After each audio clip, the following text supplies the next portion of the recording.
and not only do they love each other, but they really do make each other better people. And I think we all look for that and they've found it. Marisa, I welcome you to our family. We'll all have plenty of time to do that tomorrow. But tonight was a night of what we call in the invitation, family, food, and friendship. And this is what it is tonight. Let's just enjoy the evening and toast two extraordinary people that we love very much. Mike and Marisa.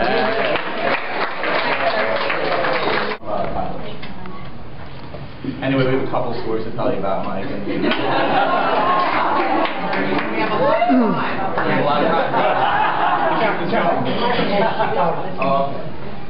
So, a couple of months ago, Adam was in town. Adam came down from Connecticut. Mike and I live a few blocks away. And we were at my apartment watching a video of we had gone to Europe after college. We were watching a video of our trip to Europe. And it's one of these home videos that really isn't interesting to you unless you happen to be in the video. Otherwise, it's totally a waste of time. Believe me, I try showing it to my family. I really enjoy it. All right. You can go this side now. Nice. All right. Somebody, Mike and Adam, were both single at that time, and we had to predict what age we would all get married.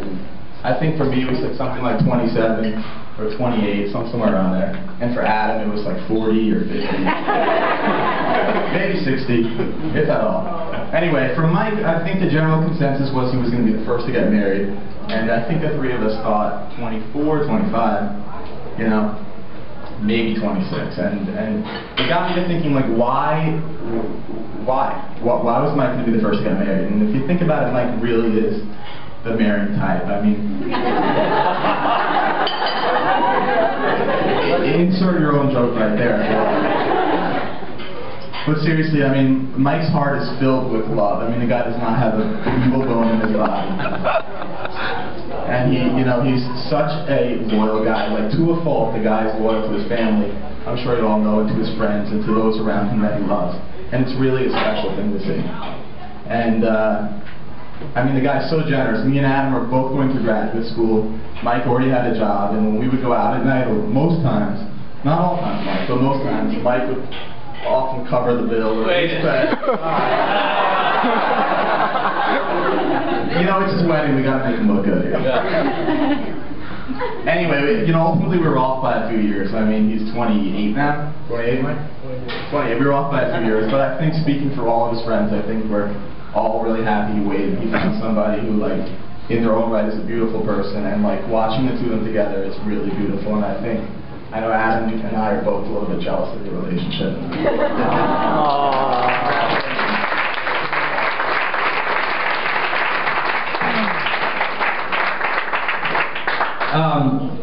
So I first met Mike 10 years ago. 10 years ago, which is pretty hard to imagine. But so I want you to imagine with me. So it's 1995, and we're on Duke's East Campus. The sun is shining, and I'm a very eager, excited young freshman. I'm like, okay, I'm going to make a lot of friends. I'm going to really wow people with my stories about Richardson High School in Dallas, Texas, and what my major's going to be. And so I get on the bus. And I'm looking around, I'm looking down the bus, and I'm like, okay, which is the guy here that I'm really going to impress? And I look around, and I see a short guy sitting in the corner. He's wearing tie-dyed, acid-washed jean shorts. He's got a rat tail. And he's got his headphones on. He's looking at the ground like, this is my guy. That's the reason I'm friend. So I get the nerve up. Now you have to imagine at this time I'm a little bit more portly than I am now. I was a little bit overweight at that time, very sweaty. And I walk up to Mike and I introduce myself. I'm like, hey man, I'm Adam. I'm from Dallas, man. How you doing? And we like stare at each other awkwardly for like 45 seconds. Realize we have nothing in common. And then that was kind of it. So then we exchanged numbers like awkwardly, like, hey man, call me sometime. Yeah, cool, dude. All right, I will. So, like, a week later, I'm lying on my bed, and I'm thinking, I really haven't made any friends at all except for Chuck. And I'm thinking, like, I need to make some friends at some point during my college career. So maybe I'll call that kid from Massachusetts with that weird accent. So I call him up, and I'm like, hey, man, you want to play tennis? Now Mike, you know, very competitive spirit. He's thinking I was this fat kid, you know, really sweating. Definitely take this guy. So we did end up playing that tennis match. Now that one day, I have to admit, I had a little ankle trouble, so I actually didn't win that one match. But I later did make up for it, much to Mr. Dobbins' dismay. But anyway, I do consider that day as one of the key days of my college career, because even though I lost the tennis match, I made a friend that day that truly changed my life, and in all honesty, because before I'd ever met Mike, I'd always had like friends like all over the place. Like I had a friend here, a friend here, a friend here. But Mike came in and immediately became friends with me, and immediately became friends with my only other friend, Chuck. And then immediately he brought in another friend, and for the first time in my life, I had like a group of friends. And Mike's the glue. That's true. Mike's the glue that holds that whole group together. And you know, Mike's always had that. I mean, he has these friends growing up. He's got the vigors, and because he's like that. He's seriously the most likable guy that I've ever met. I mean, I think Chuck can concur on that.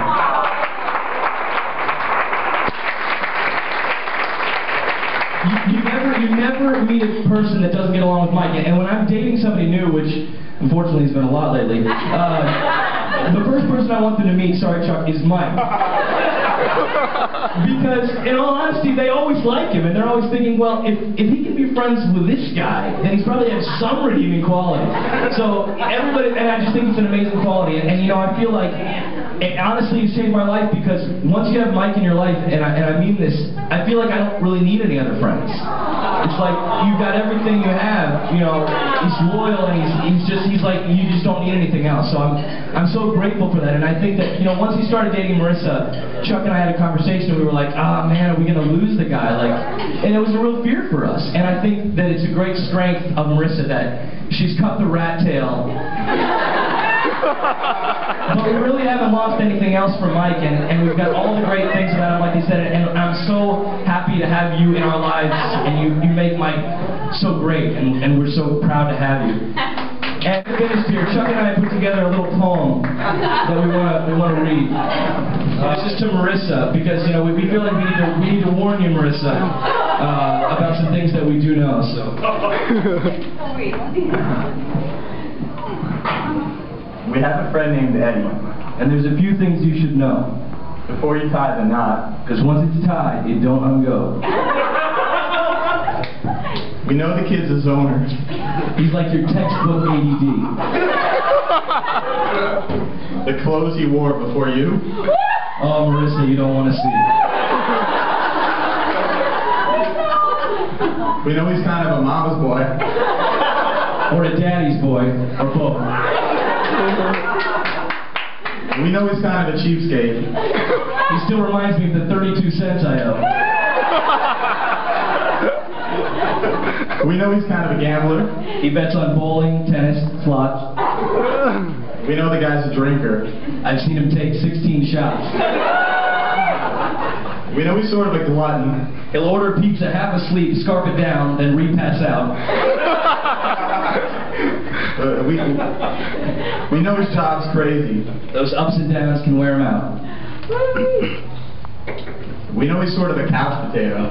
Obsessed with reality TV.